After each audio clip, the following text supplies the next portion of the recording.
Thank you for attending this morning session. My name is Kwak Seung-jun, Chair Presidential Council for Future and Vision. This morning we are going to hear a presentation on Korea reunification and new opportunities. We'll be hearing expert commentary and analysis, and we'll be briefly opening the meeting for questions. And I'm going to introduce our distinguished speakers and panelists. First, the keynote speech is Professor Egan, Seoul National University.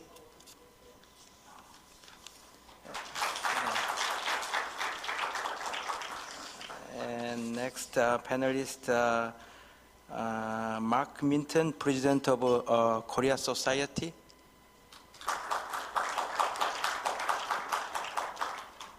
Dr. Waltz Klitsch, Director, Friedrich Naumann Foundation. And Dr. Soo Chang-hee, Dean at the School of International Diplomatic Affairs, Shanghai International Studies University. And Mr. Evgeny Afanasyev, Director General of the Personnel Department, Ministry of Foreign Affairs, at the Russian Federation. And Dr. Okonogi Masao, Keio University professor. Now our keynote speech will be by Professor Egan from Seoul National University. He will give us an overview of the issue, and he will have 10 minutes. Go ahead. Thank you very much. I think the role of keynote speaker is to break the ice. So I'm going to give some of the thoughts that I have regarding some of the perhaps uncomfortable issues that we might have after the unification. So I'm not going to delve into the issues that have been discussed many times by other seminars and conferences. First of all, I'd like to make an argument that the concept of reunification or unification is not a very natural concept anymore. Korea has been divided for almost 70 years, and many of the youngsters these days, the younger generations, perhaps the generations below their 40s, in their 40s, they are not very much interested in the lives of North Korea. They are not very much interested in the history of North Korea. They don't have friends in North Korea. They don't have direct relatives in North Korea. So in their minds, North Korea is becoming increasingly a foreign country. North Korea is a poor, country with lots of human rights problems, and North Korea is just a threat. North Korea is a burden. Therefore, the concept of reunification is not very natural to those people, particularly younger generations. Therefore, the concept of reunification is not very natural anymore. Therefore, we need to reinvent it. And at the same time, the effort for reunification has become a little bit more difficult because we have an alternative model, which is integration. The European Union showed us that there is an alternative model, which is the integration among independent nations. And finally, there has been a logic that we should have one country for one nation. But that logic does not apply anymore because Korea is becoming increasingly very multi-ethnic because of new immigrants coming to South Korea. Therefore, unless government and the specialists pay more attention to these problems, and unless they are able to persuade younger generations these new trends, it's going to be very difficult to persuade, to make efforts for reunification. Therefore, I'm arguing that we should portray reunification as a creative destruction so that we can have a better, happier, stronger new Korea. And we should have a vision for this new Korea after the creative destruction. That does not mean we are going to destroy all things on the Korean Peninsula. And secondly, as I said, in order to have better and happier, stronger, more prosperous Korea after the reunification, we should persuade the people, the actual people residing in the north and in the south, we should make them happier than before. So far we have focused mainly on the cost and benefits of reunification in terms of security and economic opportunities. Of course, we are going to have more opportunities in terms of economic investment, more jobs, more infrastructure investment, and so on and so forth. And we're going to have more security benefits because we are not going to have another, inter-Korean war. We are going to have less defense burden, and so on and so forth. At the same time, we're going to have more security, problems because we are to face the bigger countries like China and Russia. However, in order to persuade the people in the south and people in the north that unification is better, we need to focus more on the social, cultural, and psychological costs and benefits of reunification. Therefore, I'm going to suggest raise a few issues that we should consider after we achieve reunification, which pertain more to the area of social, cultural, and psychological aspects of reunification. First of all, I want to argue that reunification should not be the remixing of the residents living in the north and living in the south.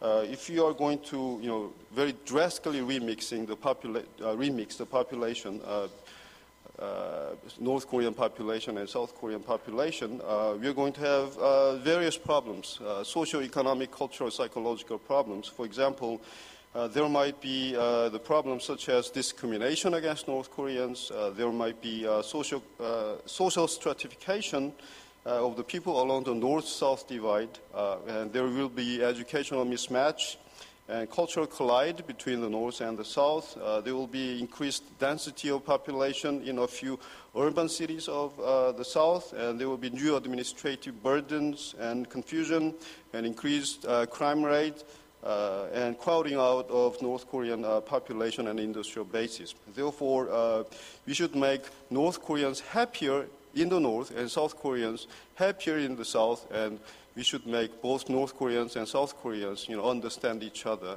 after the unification. And second point that I want to make is that perhaps South Korean firms might have somewhat imperialistic mindset when they are making investments in the north. There might be some problems of exploiting cheap labors in the north, violating human rights and labor rights of North Korean laborers. Some of the South Korean people traveling in the north or people dispatched for administrative purposes may treat North Koreans as second-rate citizens, or South Korean firms might invest in the sectors which are very similar to the third world type service industries. Therefore, the Korean industries, firms should be very careful not to treat North Koreans as second-rate citizens. And at the same time, I do think that NGOs that are very knowledgeable and experienced about everyday lives of North Korea, they should participate more fully to prevent these kinds of problems from happening. And finally, since I don't have lots of time, I would like to mention one problem of the NGO activities in the north. So far, up to now, many of the NGOs that are interested in North Korea are very much Christian-based. I'm not saying that Christian NGOs are bad. I think their activities are very good, fantastic. However, if we focus too much on spreading the Christian ideas to North Koreans when Christian NGOs participate in the activities in the north, I think this would have repercussions which might be very negative. Therefore, there should be balanced NGO activities in the north, not only the Christian NGOs, but also many other NGOs, so that we can have we can persuade North Koreans that South Koreans are not that aggressive, not that foreign. So these are some of the things that perhaps we should consider after the unification, so that everybody should feel happier than before. So I'll stop it here. Thank you so much, Professor Lee, for your informative presentation. Next, we will start panel discussion. And first, President Mark Minton of the Korea Society will offer his perspectives. Thank you very much, Dr. Kwok, and I want to thank our keynoter, Professor Lee, for starting out in that way. It's especially useful to me because I think in a complementary fashion, now that you've set the stage, I would like to take, I think, a thread in your conversation, which is reunification.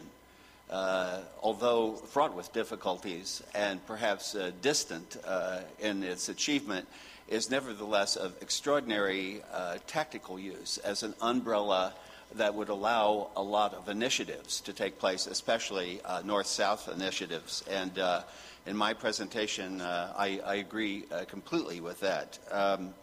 I think we could hardly be in a more unpromising time to discuss the issue of reunification or to address it in a direct way for all the well-known reasons. We have perhaps the worst diplomatic situation we've had in over a decade in dealing with North Korea. There's also negotiation fatigue to some extent because we've had the agreed framework, we've had the four-party talks, we've had the six-party talks, we've had North-South engagement, we've had summits, and we've had very high-level meetings, United States, North Korea as well. And here we are, nevertheless, again, not only with the diplomacy more or less in stalemate, but we have returned to a pattern of direct military actions, which quite frankly many of us who are engaged in the diplomacy over the last 20 years had thought were things of the past, incidents of the past, but they are not, as we've learned over the last year. So a strange thing has happened with the well-ordered priorities and premises of the diplomacy of the last 20 years, which has focused on big international issues such as denuclearization, reform of the North Korean economy, and bringing North Korea into a more normal pattern of interactions with the outside world. What has happened is that these familiar goals, which we have pursued diligently in many different ways and many different arrangements, now look rather unachievable. Paradoxically, this makes the topic of reunification a little more discussable because certainly reunification seems no more in the distant future than, say, denuclearization. Given the disappointing results of the six-party talks, the four-party talks, the agreed framework, summits, all these that I have mentioned, at this juncture, it may be useful to look at our problems in dealing with North Korea in a different way.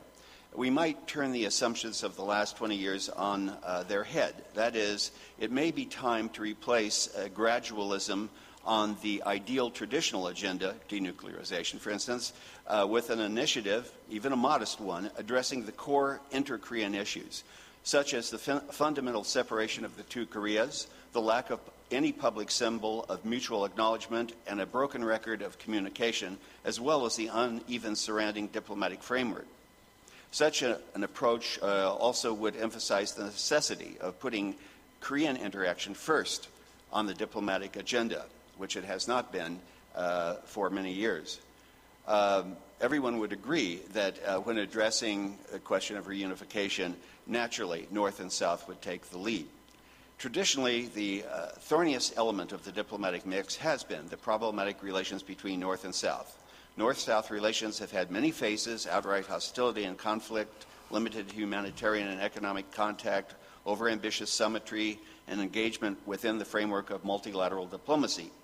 But throughout all this, there has never been a sustained, daily, normal channel for interaction. The absence of sustained communication has reinforced the sense of fundamental estrangement and choked off tentative progress on other issues. At this juncture, it may be useful to explore a new route to addressing the larger ideal agenda by starting first with the most modest steps at the heart of what the problem is fundamentally with North Korea and dealing with North Korea. That is the North-South dynamic. What could we do about that? The start might be to take an initiative on Korean interaction. That it seems especially hard to do so at this moment is perhaps underscores the need to try to do so even more.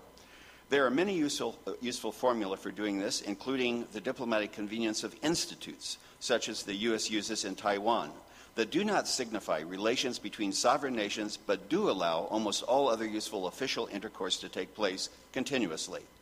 There seems no reason that a Pyongyang Institute in Seoul or a Seoul Institute in Pyongyang, manned by former North-South diplomats who have temporarily resigned from their official status, as American diplomats do in Taipei, or perhaps supplemented by academic experts. There's no reason that such offices couldn't skirt diplomatic sensitivities and establish a sustained, visible mutual presence on the ground in the two Korean capitals. Such a step would have enormous symbolic and practical significance, and that it would show a determination to keep talking for better or for worse, as well as a recognition that Korean problems should be resolved always with Koreans taking the lead. The U.S. could powerfully support the lead of its ally, the Republic of Korea, through parallel action at an appropriate moment after North-South engagement of the kind I've just described. With the establishment of a Seoul-Pyongyang connection, as described above, the U.S. could announce its willingness to establish a Washington Institute in Pyongyang and entertain a Pyongyang Institute in Washington organized along similar lines. These officially sanctioned private organizations would be free to make local contacts and engage in discussions without committing governments. But it is highly likely that they would prove useful to governments in understanding motives, passing timely messages, managing crises, and preventing the now too frequent breaks in direct communication. They would also largely replace self-appointed private envoys, sporadic two-track fora, and other less than useful fora that we've used in the past. Symbolically, such arrangements also would foreshadow a better day when formal normalization, even and yes, eventual reunification on the Korean Peninsula might become a realistic objective. I admit that that day is far off. A priority for such discussions and such interaction should be stabilization of the Korean Peninsula itself, which in the last year has reemerged as an urgent priority, perhaps eclipsing or at least standing equal with such issues as denuclearization. Perhaps this could operate under the guiding principle of no military surprises or no resolution of disputes by military means. If the Republic of Korea made such a proposal, even if refused by Pyongyang, as it well might be, it would put Seoul on the high road and on high ground, demonstrating commitment to improve the diplomatic atmosphere. As noted earlier, such a proposal would also prefigure in embryonic form reunification itself. Given a crisis in the North, it would demonstrate Seoul's determination to have the contacts and presence on the ground in North Korea to be at the center of any reunification scenario that may develop. At the very least, these fresh options might provide a new route to continue a journey, including the currently stalled diplomacy of denuclearization, a journey that is now confronted with blocked passages and dead ends. Thank you. Thank you, Mr. Minton, for your valuable contribution. Dr. Klich just visited North Korea last week, right? Yeah, maybe he just back on Thursday. Yeah, and he has very recent information about North Korea. And would you care to speak? Thank you very much, Mr. Kwak. And thank you also to the organizers of this very important event. I think when we talk about North Korea, and Mr. Kwak just mentioned that I returned from my 18th trip last week on Thursday to Pyongyang, and I had the opportunity to talk to some high-ranking officials of the Workers' Party, of the Central Committee of the Workers' Party. So what I'm going to do here is to try to implement what I've learned last week in North Korea in my presentation. I'm very thankful that we have the opportunity to talk about new opportunities because my impression is that we stick too much to the actual situation as it is, and maybe we are too pessimistic. I very much appreciate what my two colleagues have just said, because I'm pursuing a similar path and trying to give you ideas on how to formulate a new North Korea policy, but also a bilateral policy between North Korea and South Korea.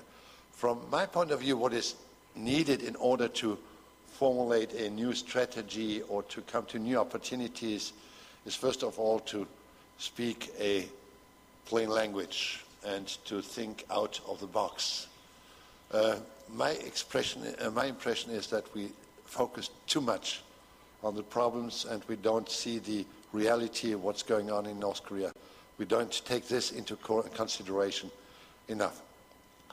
So what is necessary, we have to analyze what we have achieved so far. And the two speakers have chosen a similar way. I want to discuss if the basic North-South agreement from 1972, which describes 3 principles for unification, is still accurate to improve the North-South relations. In order to achieve a peaceful unification, from my point of view, it is strongly required to interrupt the loop of recrimination and to renounce the use of force, as it was said before. De-escalation and maybe also depolitization and facilitating a gradual open up will finally contribute to confidence building. And confidence building is a very important thing, as we know, as a German, I know as a German. The search for commonalities, the willingness to find compromises, which seems to be very difficult between North and South Korea, the willingness to create win-win situations, to reduce tensions, and finally cooperate on the basis of the status quo will level the dividing gaps. This is and will always remain the pivotal precondition for dialogue. Taking into account that the old apparatus, from my point of view, as I see the situation in North Korea, in the DPRK has regained control. A peaceful unification can only be achieved in cooperation and not by confrontation. The process, of course, urgently, and Chonan has been mentioned,